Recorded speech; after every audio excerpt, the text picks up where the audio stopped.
All right, Jeff, let's get going here. We've got something special. Heisman winner, NFL legend, astrologer, photographer, and founder of Heisman Cannabis, Ricky Williams joins the show. Ricky, it's so great to talk to you today. Yeah, thanks for having me. These are fun times for you. You are out there expanding your brand, talking about everything that's going on. Can you tell us what's going on these days before we get into the story of how you got to this point? You mean like what's going on like with me? Yeah, with Heisman Cannabis and what you're doing out there, it seems like things have come full circle for you a little bit. Yeah. So we launched Heisman, which and it's Highsman. And I tell people it's not about a trophy, it's about getting high. We launched this brand just last month, and it's funny. I just got back from Portland where I did a little dispensary tour. We launched in Oregon this past week. And it was interesting having conversations with people. And a lot of times, a lot of young kids would come in and say, "Who are you?" You know, and I'd smile. And I realized these kids coming, it's an they don't know the story. It's an opportunity for me to introduce them to my story fresh. And it was funny. I noticed the first couple people, I started telling the story that was told by the media. Right. I started telling that story. Then I was like, why am I telling that story? Like these kids are coming in here like, why don't I tell my fresh version of the story? And so the story shifted over the 2 days I was there. And I realized at a deeper level really what I'm doing, So the story of cannabis that was fed to me growing up was that if I did it, my brain was going to turn into fried eggs. Right. And then when I experienced it, my experience was completely different. It was almost the opposite. Like my brain was unscrambled and I had a little bit of clarity. Okay. And and so as I was talking to these kids, I was telling them that story, and I just kept seeing their eyes get wide and them nodding their heads like that was their experience. That was their experience. And I was like, this feels so much better to be able to talk about cannabis in a way that's uplifting and positive, not one that's filled with shame and doubt. And I'm not sure if I'm supposed to be doing this. And that's really what Heisman is about. It's about creating a platform where people to tell positive stories about how cannabis has helped them achieve their greatness. Well, Ricky, that's what's interesting about, as we get older, we're able to learn to be comfortable in our own skin and tell our own stories, as opposed to, especially for people like you who are in the spotlight so often, somebody else is telling your story. What made you decide to start to talk about your story, and when did you start to be comfortable in your own skin with telling that story the way that you want it to be told? Well, I think the whole idea of storytelling, I consider myself a storyteller. And I think, when I was a kid, I had this vision or this fantasy in my life about what my life was supposed to look like. And that was the first story I told myself. And I did a pretty good job, hitting all those goals. But I realized this actually isn't my story. And I started to live a different story, which was more of waking up and realizing, I thought the purpose of life was to be rich, famous, Hall of Fame football player. And I realized actually this is not very fulfilling. There must be something else out there for me. And so I went on a journey and I found it. And for me, what's given my life meaning is that I'm a healer. Is that I've been through a lot of things in my life, a lot of difficult things in my life. And it's not something to be ashamed of or to be sad about. It's training, it's preparation to help other people go through difficult things. Because my story, my experience is that, the biggest challenges I ever had to face led to the best feelings and the most satisfaction in my whole life. And I think that's an inspiring story that if people hear, hopefully it can help them deal with their own challenges. Going back to your experiences when you were younger with sports, Jeff and I talk regularly about sports specialization these days. You're somebody that played baseball, football, track, and wrestled in high school. You wore 34 as a tribute to Bo Jackson. And I saw, we talk all the time about the importance. How important was it for you to have all those different experiences as opposed to just play football or just play baseball? Yeah, when I was a kid, I wanted to be a baseball player. I was 7 years old, listening to the Padres, listening to my idol Tony Gwynn. Um, but as a kid, I just loved to be outside playing around and in the neighborhood. When it was baseball season, we were playing baseball. When it was football season, we were in the street playing football. When it was basketball season, we were playing basketball. And so that was just how I grew up. And I saw being able to take my love for all of the sports to the next level of high school I just thought this was great. Uh, yeah, and I just love sports, what they represent, competition, being your best, working to get better, working together as a team, execution, that your mind wants to do something and your body has to figure a way, okay, how do I accomplish this task? I think it's great training for life. Ricky, I don't know if you realize this, but you are probably the most popular athlete to not play in Philadelphia for a Philadelphia team. For two reasons. One, you were drafted by the Phillies, and actually, my understanding was you were Jimmy Rollins' roommate at one point. Yeah, we lived together. We sure did. So, Sure so the first question I have before we get to the football part of this is now that Jimmy Rollins it's been announced that he's on the Hall of Fame ballot. What's it like now to realize that you were roommates in college, in the minor leagues with a guy who's on a Hall of Fame ballot in Jimmy Rollins? Honestly, even more important than that is what I learned. What I learned from J-Ro is that the only way you're gonna be the best is if you love what you do. Because that kid loved baseball. Like you could feel it every day. He was like a kindergartner, ready to go to the field, And you see, so I mean, it inspired me. And when I talk to kids, I always talk about Jimmy, in that, if you're not loving it, if you don't wake up and you're not passionate to go out there, find something that you do feel that about. Well, so Jimmy Rollins, as you may know, has also been involved in the cannabis business. Is he somebody that you still talk to and have collaborated with, or have thought about collaborating with at this point in your lives? I mean, now that you just let me know he's in the cannabis space. I mean, I knew he's from Oakland, so I knew he was around it, but I had no idea he's in the space now. So I'm definitely going to reach out to Jimmy. You reunite the teammates from what year was it? This was 1996. All right. So here's the other question I have. You were by far the most popular player before a draft, I think, ever in the city of Philadelphia. As you probably know, the entire city of Philadelphia wanted the Eagles to draft you. And unfortunately for Donovan McNabb, you were not drafted and Donovan McNabb was, and it was not a great situation for him at the draft. Did you know that there was this love for you in Philadelphia, and that that Philadelphia wanted you so badly to be here? I did. So I was up in Philly right before the draft for the Maxwell Trophy. That's every year in Philly, and I think the mayor came out and said that he really wanted the Eagles to draft me. And the truth is, I think it was Donovan had an amazing career, and I think you can't argue that a quarterback is the most important position in the NFL. But I still think that Coach Reed and the Eagles made a huge mistake by not drafting me. Because no, seriously, I'm really a West Coast type of running back, and I think with Andy Reid's offensive mind, he could have found ways to get a lot out of my skill set. Look, we enjoyed having Donovan here, but I was one of the people screaming for you to be here. I wasn't booing Donovan, but I definitely wanted you to be here, and may have called and lied about my age to call into radio shows and voice that opinion. You talk about the Maxwell Award. You won the Heisman Trophy, and it's funny. I didn't realize that. Is it true the first email address you had when you went to Texas was Heisman@texas.edu? It was, yeah, it was. So you always had expectations of yourself, and it seems from the things that you've said that you wanted to be bigger than just the game of football, and use it as a platform to do greater things. As you said, you're a storyteller. Was it difficult to manage the pressure once you had that spotlight with the Heisman and the success you had, or did it give you that platform that you were looking for to do the things you wanted?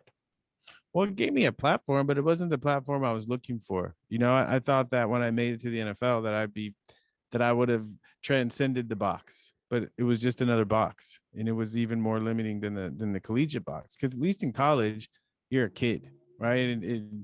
And you can say things, and people are like, "Oh, that's cute." But when I when I got to the NFL and I would say things, they would say, "You're weird. You're not acting the way you're supposed to act. This is how professional football players are supposed to behave. They're not supposed to wear wedding dresses on the covers of magazines. And again, I thought that I had transcended the box, and what I would do would serve as an example or an inspiration. But it did eventually. But it wasn't the naive. It didn't happen in the naive way that I expected it to. Well, so at what point did the light go off? Not just you experienced this disappointment that the light didn't go off, or that you weren't transcended right away, and that people didn't understand you right away. At what point did you say, you know what, I don't really care about how people understand me, but it's important for me to use this platform to get messages out in a way that I want to get them out? I don't think I ever had that epiphany. I think I just got comfortable being myself, and then everything else took care of itself. You said that one of the things you're most afraid of in your life was people actually finding out that you smoked. And now here you are talking about your own cannabis brand with us. Can you talk about how that fear impacted you, and then how you were able to embrace it once it became public? Yeah, so it impacted me because it was mainly because the story, especially coming from African American community, is that the downfall of our community is drugs, right? That's the story. And so the way my story was playing out. The downfall of my career was drugs, and so I was resisting that narrative, and I didn't realize that I was resisting it because it was bullshit. I thought I was resisting it because somehow there was some truth into it. And it wasn't until I left the NFL and I asked myself, okay, is this actually true, or is there a different story here? And what I realized is there is a completely different story that I had no idea existed. But thank God I found it, because it was the first time that I actually felt anything I was doing was actually meaningful or making a difference. And so what do you see as what's different? And is there something that you would go back, or is there a way you would, if you could go back in time, that you would do things differently after you had been drafted and come out in the NFL? Well, if I was gonna say I would do things differently, then I would have to assume that I know what's right, and I don't claim to know what's right. And I think the whole purpose of life is to figure it out. And so it kind of defeats the purpose if you go back and do it differently, because you wouldn't have had the knowledge to do it differently if you didn't go through the experiences. But in saying that, in telling my story, right, if I were rewriting the story so it looked better, okay. After I won the Heisman Trophy, I would have taken a year off, and I would have traveled around the world with the intent that I'm gonna find what's next. What's next? Okay. And if in that year off I didn't find anything, then I would have come back and played football. But my sense is I probably would have found another adventure. I saw a TED talk that you did where you talked about judgment and people judging, and it kind of relates to that. When you retired in 2004, you said you didn't regret it and thought it was the most positive thing you'd ever done in your life. It allowed you to find yourself. How important was that for you, that time that you took away to really discover yourself and decide what path you wanted to go on?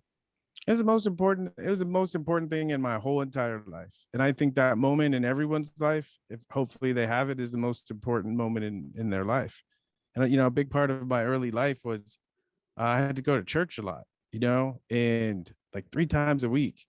And they always talked about, being born again, being born again, being born again. And I had that feeling when I retired from the NFL that I died. Like I took a gun to my to my story, my career, and I pulled the trigger. And literally before I picked up the phone to call the NFL and tell them that I quit, I literally saw my whole life flash in front of my eyes, and I realized, damn, pretty much every major event in my life has somehow been attached to sports, and I was giving all that up. So for sure, most important moment of my life. No doubt about that. But Ricky, even though that seemed like an end, it was also a beginning in the ways that you've already talked about during this interview. But also you found other careers, other ways to even be passionate about sports. I read that you were, when the Ravens went to the Super Bowl, that you were a photographer at that game. how did you find these other passions like photography and the things that you're doing now? Well, photography was a hobby. I wouldn't call it. At some point, it was a passion. I was going after the perfect picture. You know, but I gave up on that one. Um, you know, I was lucky because I found football early. That I found that thing that I love, that I can excel, where I can excel. So I knew how to recognize it.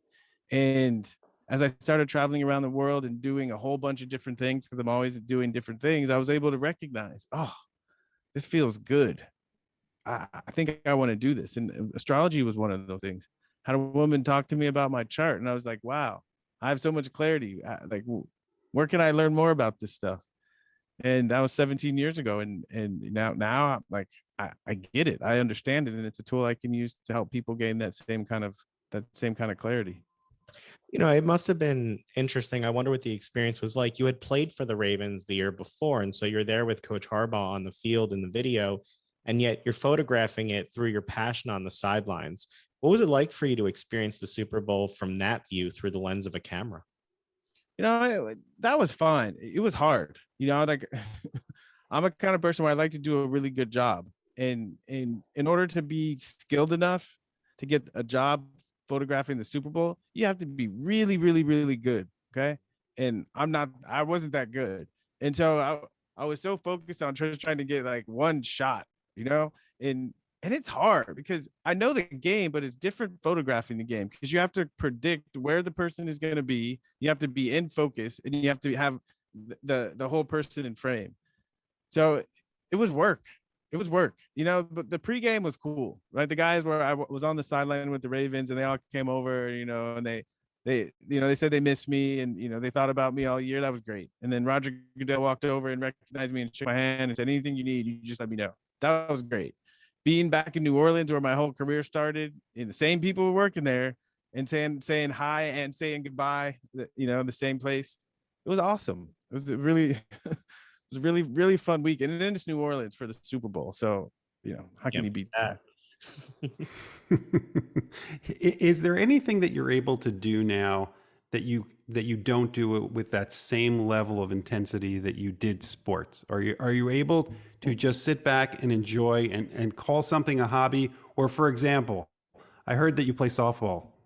Yeah. Are you able to play softball and say, "Hey, this is a hobby. I'm just going to go out here and have fun," or do you go out there with the same competitive spirit that you went and did everything else when you were younger? It's a little bit of both. If the competitive spirit is not there, then it's really not going to be that much fun for me. But it's really about shifting the energy, right? Competitive spirit was, okay, I have all this vitality in this youth. I use this energy to attack. Now the competitive part is like managing myself so that I don't hurt myself, right? It's competing against my younger tendencies, but it's still a competition. And so I think as we get older, it's about economy of energy. We're smarter, we're wiser, we can be more efficient in how we compete and how we utilize our energies. There was a time where you did a little coaching. I actually saw you got to coach a team of Chinese athletes in a tournament as well. What have you been able to give in terms of advice, or what advice do you give to athletes coming into the game? Um, well, I don't know. I guess most young guys might be surprising, don't really ask for advice. I think part of being great and a superstar is you got all the answers. Ha ha ha. But coaching by far is my favorite thing in the world to do. I love coaching. Love it, love it. I love coaching more than I love playing because I have limitations as one person and what I can do physically. But coaching 4 or 5 guys, in the running back room, or coaching a whole team, there's much less limitations in what we can do when you have a group of guys and you can get their mind right and you can prepare them and see what they can do as a team. You talk about coaching, you talk about a lot of the things that you do to help other people. One of the things that you do, and one of the things that we like to talk to athletes about, is how they use their platform. You created the Ricky Williams Foundation. What was the motivation for you of creating a foundation to give kids the space and support that they need, an environment that fosters choice and awareness. Yeah, I mean, that's the whole thing. I look back at my upbringing, and I look back and I say, what do I wish I had? And it was really like choice, space. I felt like I was in a box, and there were so many expectations of what I was supposed to be or what I wasn't supposed to be, and I had to overcome those obstacles. But still, a lot of them were too great for me to overcome until much later in life. And I think if we can allow kids to realize that they actually have agency, they have agency in their life, and the sooner they can realize that, I think it's the most empowering thing we can give to people. I think the way we treat kids, we sometimes make them feel like they're victims or they're responsible for things that are actually our fault. This is one thing about getting mad at kids, right? I noticed this when I would get upset with my kids. Like, we raise these kids and we're getting mad at them for the things that we taught them. That just is the craziest thing in the world. The craziest thing in the whole entire world. It's like, you talk about teaching, and I want to kind of close back where we started with the Heisman brand and what you're doing. High HIGH. Got to make sure we're clear with everybody for that.